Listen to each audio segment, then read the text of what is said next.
आमर आज जो बंधु को आम सम्मानित करूँ सी होती आमर कमिशनरेट पुलिस वाला सम्मानित कर ना साई सिद्धांत।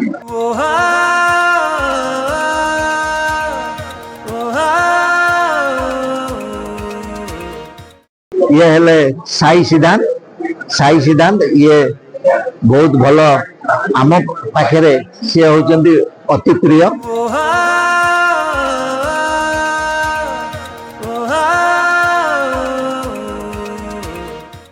आम कथा परिवार मु जने सदस्य मो ना राजगोपाल सिंह मु विगत 5 वर्ष तलू रिटायर कलिनी एवं आकाशवाणी और दूरदर्शन ये अनुष्ठान गढ़ी उठी बचाई आम आज यही प्रयास करिचु। ए प्रयास रे समस्ते बंधु मैंने आसी किस जगन्नाथ मंदिर आमर एकजुट हो आम किसी सेवा करूँ एवं तापर खाइबू एकाठी बसी मजा करूँ।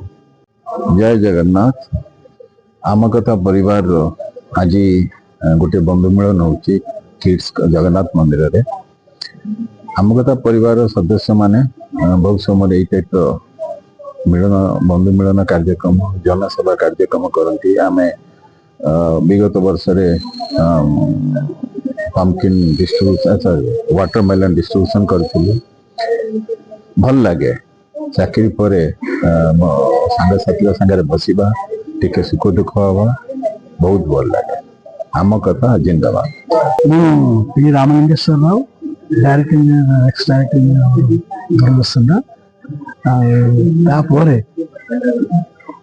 जो आम कथा परिवार सहित मुझे आरंभ जड़ित आमर आरंभ जो ज्योति पट्टनायक भारत मंटू एम सहायतार जो आम कथा बर्तमान पर्यटन स्टेज को आसा निश्चित भाव में उच्चकोटीर आमर जनसेवा कार्यक्रम प्रकार जो कार्यक्रम कर निश्चित भाव में बहुत आम मान गोटे उत्साह। मो मूल्य महांती आम कथा ग्रुप मो सदस्य ये आमर हूँ 3rd गेट टुगेदर अवसर नहीं कर्मचारी मानकर ये गोटे गेट टुगेदर हवा द्वारा आम मानकर सब एकत्रित होगापी एक चान्स मिले जन को जोटा कि आमको बहुत भल लगुच क्योंकि आम तो ऑफिस जाऊनु कहीं सहित देखा चान्स कम तेणु एमती गोटे गैदरिंग रहिले रेगुलर गैदरिंग चालू रहिले समस्त सहित देखा हम और निज भितर सद्भाव रहा।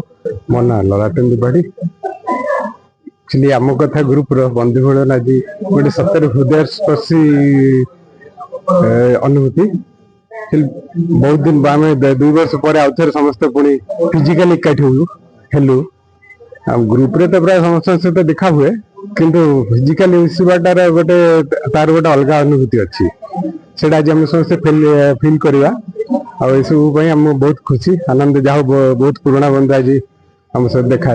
मो ना विजय कुमार पुरोहित मु बलांगीर आमर जो पुराना बंधु समस्त को देखापी समस्त को भेटापी तो बहुत खुशी लगी। एक्चुअली मो ना विद्याधर पंडा मु 24 मे रिटायर कली आम कथा गोटे सक्रिय सदस्य अच्छी ग्रुप रे आसिक आम पुराना बंधु ये सब बंधु मिलन हो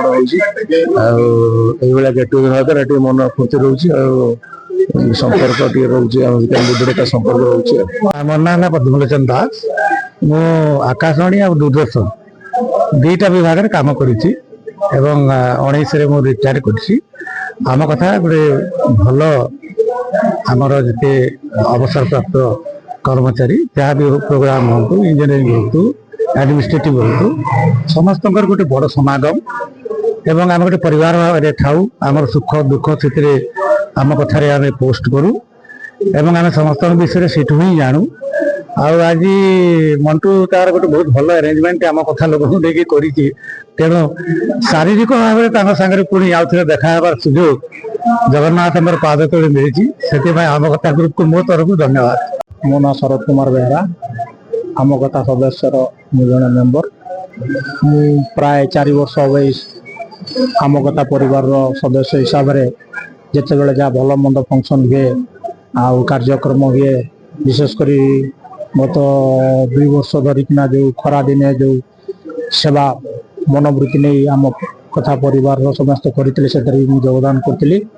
ଆଉ ନବବର୍ଷରେ ଆମର ବନ୍ଧୁ ମିଳନ ହେଇପାରିନଥିଲା, ଆଉ ଆଜି ବନ୍ଧୁ ମିଳନ ହେଉଛି, ଖୁସି ଲାଗୁଛି, ସମସ୍ତଙ୍କ ସହିତ ଦେଖା ହେଇଛି। ହଁ, ମୁଁ ହଉଛି ସୁରେନ୍ଦ୍ର ବେହେରା। ଆମ କଥା ହଉଛି ଆମର ମାନେ କମ୍ୟୁନିକେସନ ଏବଂ ସମସ୍ତଙ୍କ ସମ୍ପୃକ୍ତି ମାନେ ବହୁତ ଖୁସି ଲାଗେ। ମୋ ନାଁ ଜ୍ୟୋତି ପଟ୍ଟନାୟକ। ଆମ କଥାର ଏଇଟା ତୃତୀୟ ବାର୍ଷିକ ବନ୍ଧୁ ମିଳନ। ଆଉ ଆମ କଥା ଏଇଥିପାଇଁ ସୃଷ୍ଟି ହେଇଛି ଯେ କି ଆମେ ରିଟାୟାରମେଣ୍ଟ ପରେ ମରି ଯାଇଥିଲେ କେହି କାହାକୁ ଜାଣିନଥାନ୍ତି କି ପଚାରେ ଜାଣିପାରିନଥାନ୍ତେ। ଯେହେତୁ ଆମ କଥା ଗ୍ରୁପ ସକାଶେ ଆଜି କିଏ ବଞ୍ଚିଛି, କିଏ ମରିଛି, କି ଭଲରେ ଅଛି, ମନ୍ଦରେ ଅଛି, ସବୁ କିଛି ଜଣାଯାଉଛି। ଏଇଟା ବଡ କଥା ଆମ କଥାର। ଆମ କଥା ମହାନ ଗୁରୁତ୍ୱ ଦେଇଯାଇଛି, ବହୁତ ବଡ ଗୁରୁତ୍ୱପୂର୍ଣ୍ଣ। ଏଇଟା ହଉଛି ଆମ କଥା। ଜୟ ଜଗନ୍ନାଥ। ମୋ ନାଁ ରବୀନ୍ଦ୍ରନାଥ ମିଶ୍ର।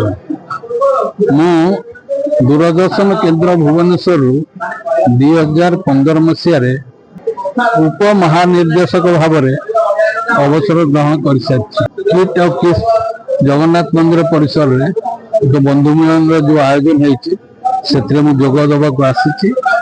ଖୁସିର କଥା, ଦୀର୍ଘ ଦିନ ଧରି ଆମ କଥା ପରିବାର ଆଗକୁ ମାଡ଼ି ଚାଲିଛି। ମୁଁ ଅଶୋକ ମହାନ୍ତି, ଦୂରଦର୍ଶନ ଭୁବନେଶ୍ୱରରୁ ଅବସରପ୍ରାପ୍ତ। ଆକାଶବାଣୀ ଏବଂ ଦୂରଦର୍ଶନ କର୍ମଚାରୀମାନେ ମିଶି ଏଇ ଯେଉଁ ଆମ କଥା ତିଆରି କରୁଛୁ, ସେଥିରେ ମୁଁ ଜ୍ୟୋତି ପଟ୍ଟନାୟକ ସାଙ୍ଗରେ ଗୋଟେ ସେକେଣ୍ଡ ଆଡମିନ୍ ହିସାବରେ ଅଛି। ଏବଂ ଆମର ଉଦ୍ଦେଶ୍ୟ ହେଲା ଯେମିତି ଆମେ ବୃଦ୍ଧାଶ୍ରମ ଯାଇ ବୁଢ଼ାବୁଢ଼ୀ ମାନଙ୍କର ସାଙ୍ଗରେ ଗୋଟେ ଦିନ କଟେଇ ତାଙ୍କ ଦୁଃଖ ସୁଖ ବୁଝୁଛୁ, ରାସ୍ତାରେ ଖରା ଦିନେ ପଥିକ ମାନଙ୍କୁ ତରଭୁଜ ବଣ୍ଟନ କରୁଛୁ, ସେମିତି ଆମର ଆଗାମୀ ଯୋଜନା ଅଛି। ଗୋଟେ ଜଙ୍ଗଲକୁ ଯିବା, ଯୋଉ ଜଙ୍ଗଲରେ କି ଆଦିବାସୀ ଗୋଟେ ଗାଁ ଅଛି କିନ୍ତୁ ଇଲେକ୍ଟ୍ରିକ ଲାଇନ ନାହିଁ, ଆଉ ସେଟା କଟକରୁ 10 କିଲୋମିଟର ପାଖ। ସେଇଭଳିଆ ଜାଗାରେ ବି ଆମେ ଆମର ସେବା ଜାରି ରଖିବାକୁ ଚେଷ୍ଟା କରିବୁ। ଆଜି ଏଇ ବନ୍ଧୁ ମିଳନର ଆମର ଉଦ୍ଦେଶ୍ୟ ହଉଛି ସେଇଟା କେମିତି ପୁରା ହବ, ତା ପାଇଁ ଆମେ ଚେଷ୍ଟା କରିବୁ।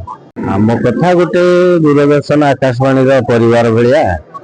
ଆମେ ସବୁ ଯୋଉମାନେ ରିଟାୟାର କରିଥିଲୁ ତାକୁ ନେଇକିରି ପରିବାର। ଆଉ ୟା ଦେହରେ ଯୋଉମାନେ ଅଶୋକ ମହାନ୍ତି ହେଲା, ମଣ୍ଟୁ ହେଲା, ଆଉ ଆମ ପାଢୀ ବାବୁ ଇଞ୍ଜିନିୟର ଯିଏ ଥିଲେ, ଏମାନଙ୍କର ଉଦ୍ୟମରେ ଗେଟ୍ ଟୁଗେଦର ବର୍ଷକୁ 2 ବର୍ଷକୁ ଥରେ ହଉଛି। Gobardhan Sadangi, retired assistant engineer, Doordarshan Bhubaneswar. ଆମେ ରିଟାୟାରମେଣ୍ଟ ପରେ ଗୋଟେ ପ୍ରୟାସ କରୁଥିଲୁ ଯେ କେମିତି ଆମେ ଗୋଟେ ପୁରୁଣା ବନ୍ଧୁମାନେ ଦେଖା ସାକ୍ଷାତ ହବା, କେତେବେଳେ କିଏ ମରି ହଜିଯିବେ। ତେଣୁ ମଣ୍ଟୁ ବାବୁ ଏବଂ ଆମର ମହାନ୍ତି ବାବୁଙ୍କ ପ୍ରଚେଷ୍ଟାରେ ଇଏ ଗୋଟିଏ ହେଇପାରିଲା ଅନୁଷ୍ଠାନ, ଯାହାଦ୍ୱାରା କି ଆମେ ପ୍ରତିବର୍ଷ ବନ୍ଧୁ ମିଳନ କରୁଛୁ ଏବଂ ବନ୍ଧୁ ମିଳନରେ ଯୋଗାଯୋଗ କରୁଛୁ। ଏ ବନ୍ଧୁମାନଙ୍କର ସହଯୋଗିତାରେ ମଧ୍ୟ ଖରାଦିନେ ଆମେ କିଛି ତରଭୁଜ ବାଣ୍ଟୁଛୁ, ଫ୍ରି ତରଭୁଜ, ପାଣି ବ୍ୟବସ୍ଥା କରୁଛୁ। ଆଉ ତା ମଧ୍ୟରେ ଆମେ କିଛି ସାମାଜିକ କାମ କରିବା ପାଇଁ ଆମେ ଚେଷ୍ଟା କରୁଛୁ। ତେଣୁ ଏହା ହିଁ ଆମର ଏ ବନ୍ଧୁ ମିଳନର ଗୋଟେ ମୁଖ୍ୟ ଉଦ୍ଦେଶ୍ୟ। ସେଇ ବିଷୟରେ ଆମେ ଗପସପ ଟିକେ ହଉ ବର୍ଷରେ ଥରେ ବସିକିରି। ମୋ ନାଁ ସୂର୍ଯ୍ୟକାନ୍ତ ପଟ୍ଟନାୟକ, ମୁଁ ଅବସରପ୍ରାପ୍ତ ପ୍ରଯୋଜନା ସହକାରୀ। ଆଉ ବହୁତ ଲୋକ ଆମେ ସବୁ ଏକାଠି ହେଇଛୁ, ଭାରି ଖୁସି ଲାଗୁଛି। ଆଉ ଜଗନ୍ନାଥ ସମସ୍ତଙ୍କୁ ଭଲରେ ରଖନ୍ତୁ। ମୋ ନାଁ ଭବାନୀ ଭୂଷଣ ତ୍ରିପାଠୀ। ମୁଁ ଦୂରଦର୍ଶନରେ ଜଣେ ଅବସରପ୍ରାପ୍ତ ବରିଷ୍ଠ ହେଇଯାଏ। ମୁଁ ଆମ କଥାର ବହୁତ ଆଗରୁ ମେମ୍ବର ଅଛି ଏବଂ ସବୁ ଜାଗାରେ ଯାଏ, ଏବଂ ଏଇଟା ଆମକୁ ବହୁତ ପ୍ରେରଣା ଦେଉଛି ଯେ ବିଭିନ୍ନ ଲୋକଙ୍କ ସହିତ ମିଶିବା ଏବଂ ପୁରୁଣା ଆମ ନୂଆ ସହିତ ମିଶିକି ସମସ୍ତଙ୍କ ସମ୍ପର୍କକୁ ଦୃଢ଼ କରିବା। ଜୟ ଜଗନ୍ନାଥ। ମୋ ନାଁ ଦିଲ୍ଲୀପ କୁମାର ଦାସ। ମୁଁ ରିଟାୟାର୍ଡ ଆଡମିନିଷ୍ଟ୍ରେଟିଭ ଅଫିସର NABM ଭୁବନେଶ୍ୱରରୁ। ମୁଁ ଦୀର୍ଘ ବର୍ଷ ଧରି ଦୂରଦର୍ଶନରେ କାମ କରିଛି। ଆଜି ଆମ କଥାର ଏଇ ଯୋଉ ଏକତ୍ରିତ ହେଇଛି ଆମ ସମସ୍ତେ, ଏଇଟା ବହୁତ ଭଲ ଲାଗୁଛି। ଏହାର ପ୍ରୟାସ ଯିବ ଅଶୋକ ମହାନ୍ତି ଆଉ ରାଜଗୋପାଳ ସିଂ, ସେମାନେ ବହୁତ ପ୍ରୟାସ କରିକିରି ଏମାନଙ୍କୁ ସବୁ ଏକାଠି କରିକି ଆମ ରିଟାୟାରମେଣ୍ଟ ପରେ ଆମେ ଯୋଉ ରହୁଛୁ ଏବଂ ସମସ୍ତେ ଆସିକିରି ଗୋଟେ ସାଙ୍ଗରେ ମିଳନ ହଉଛୁ, ଏଇଟା ବହୁତ ଭଲ ଲାଗୁଛି। ମୁଁ ମିହିର ମେହେର। ଆଜି ଭାରି ଖୁସି ଲାଗୁଛି ଯେ ଆମ କଥା ଯୋଉ ପରିବାର, ସେଇ ପରିବାରର ଏଇଟା ହଉଛି ବନ୍ଧୁ ମିଳନ ଏବଂ ନବବର୍ଷ ଉପଲକ୍ଷେ ବହୁତ ଦିନ ପରେ ପୁଣି ଥରେ ଆମେ ସବୁ ଏଠି ଏକତ୍ର ହେଇଛୁ। ଆମ ପରିବାରକୁ ଅତି ନିକଟରୁ ସମସ୍ତଙ୍କ ସାଙ୍ଗରେ ଆମେ ସମସ୍ତଙ୍କୁ ଦେଖିଛୁ, ଆଳାପ କରିଛୁ, ଆଲୋଚନା କରିଛୁ ଏବଂ ଦୀର୍ଘ ଦିନ ଧରି ଯୋଉ ଆମର ଅଭାବ ବୋଧ ରହିଥିଲା ଆଜି ପୂର୍ଣ୍ଣ ହେଇଛି। ଆଜି କିସ୍ର ଏଇ ଜଗନ୍ନାଥ ମନ୍ଦିରରେ ଯୋଉ ବନ୍ଧୁ ମିଳନ ବାସ୍ତବରେ ଗୋଟେ ଉଲ୍ଲେଖନୀୟ ଦିନ, ଯୋଉଟା କି ଆମର ଜୀବନରେ ମନେ ରହିବ ଏବଂ ପୁଣି ଥରେ ଆମ କଥା ପରିବାରକୁ ମୋ ତରଫରୁ ଶୁଭେଚ୍ଛା ଓ ଅଭିନନ୍ଦନ।